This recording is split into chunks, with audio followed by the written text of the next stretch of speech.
Hi friends, మీలో ఎవరైనా నా ఛానల్ ఫస్ట్ టైం చూస్తున్నట్టయితే సబ్స్క్రైబ్ చేసుకోండి. అలాగే ఒక లైక్ ఇవ్వండి. మీరు ఇచ్చే లైక్ వల్ల నాకు మరిన్ని వీడియోలు చేయాలన్న ఉత్సాహం ఉంటుంది. అయితే మనం ఈరోజు కొలన్పాక సోమేశ్వర స్వామి చరిత్ర గురించి చెప్పుకుందాం.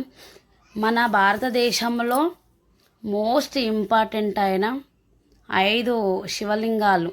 ఫస్ట్ లింగం వచ్చేసి కేదార్నాథ్, తర్వాత శ్రీశైలం, తర్వాత కాశీ విశ్వనాథ్, తర్వాత ఉజ్జయిని మహంకాళి, తర్వాత కొలన్పాక సోమేశ్వర స్వామి టెంపుల్. ఇప్పుడు దీని గురించి మనం తెలుసుకుందాం. ఇది కాకతీయులు నిర్మించారు.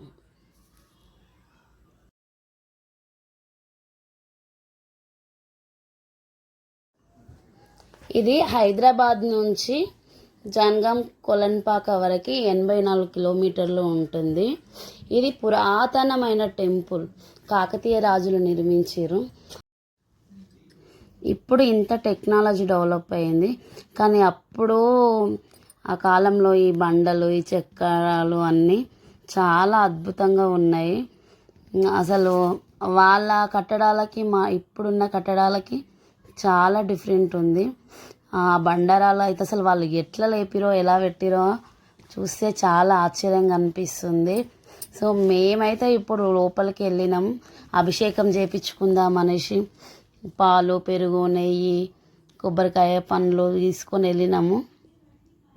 కానీ లోపలికి వెళ్ళాక అక్కడ పంతులు గారు జస్ట్ ఇప్పుడే అలా బయటికి వెళ్ళారు, మేము లోపలికి ఎంట్రీ అయినాం అంతే.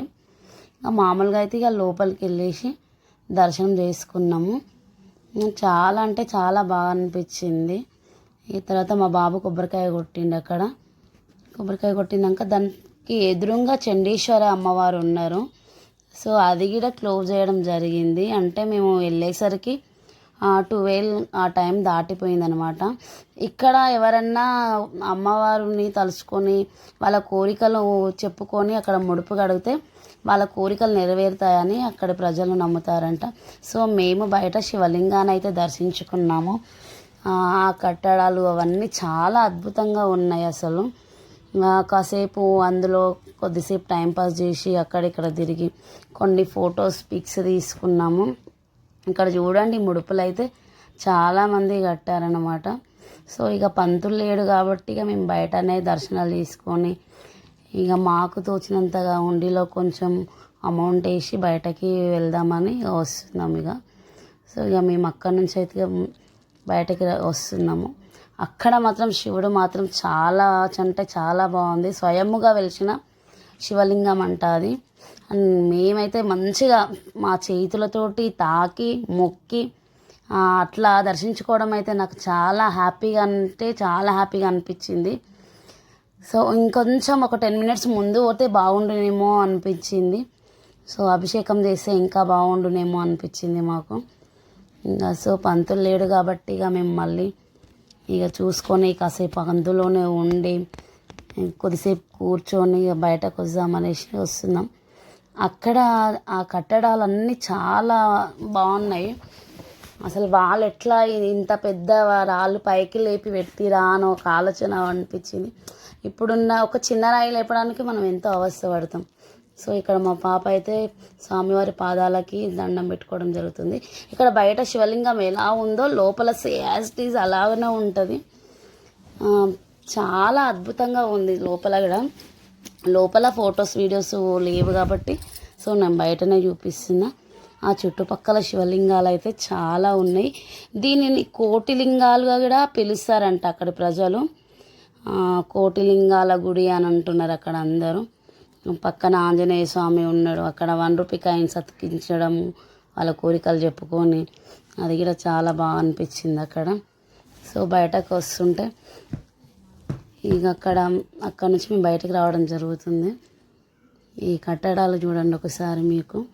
ఇక్కడ దీని చరిత్ర ఉంది అన్నమాట దీని గురించి. సో నేను అది కూడా కొంచెం తీయడం జరిగింది.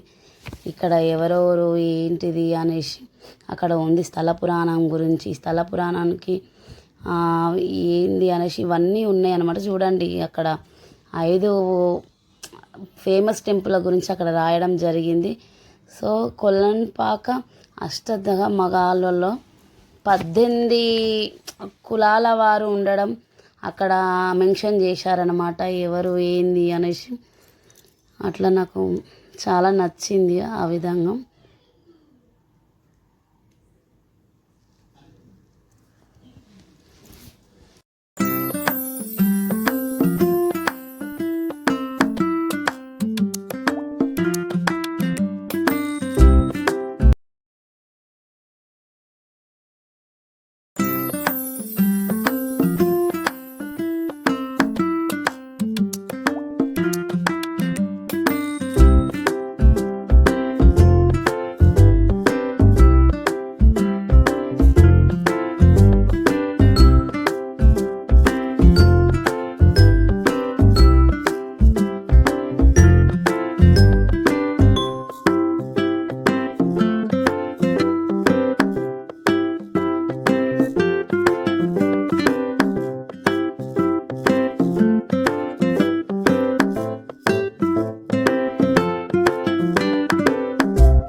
శ్రీ జగద్గురు రేణుకాచార్య ఇక్కడ 4 యుగాలుగా పూజలు అందుకుంటుందంట. అక్కడ పూజలు చెప్పడం జరిగింది. సో బయట ఎవరెవరు ఏంటిది అనేసి ఇక్కడ విగ్రహాల రూపంలో ఉండి వాటి చరిత్రలు కూడా అక్కడ రాసి పెట్టడం జరిగింది. అవన్నిటిని ఒక్కొక్క దాన్ని చూసుకుంటూ పరిశీలించుకుంటూ చదువుకుంటూ వచ్చాం మేము.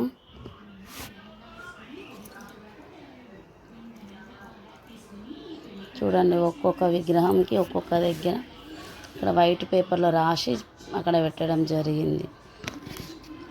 సో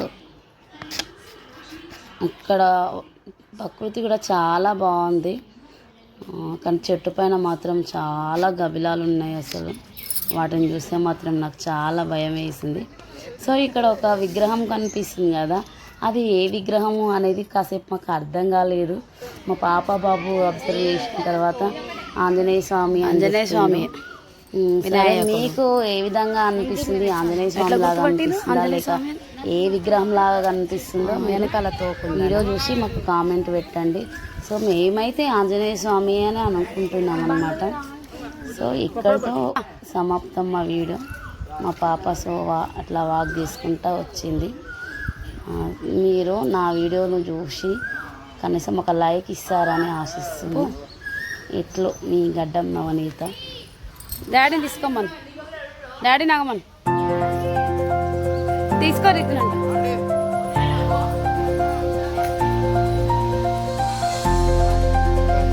బాయ్ కొలను అంటే ఇన్ని గబలాలా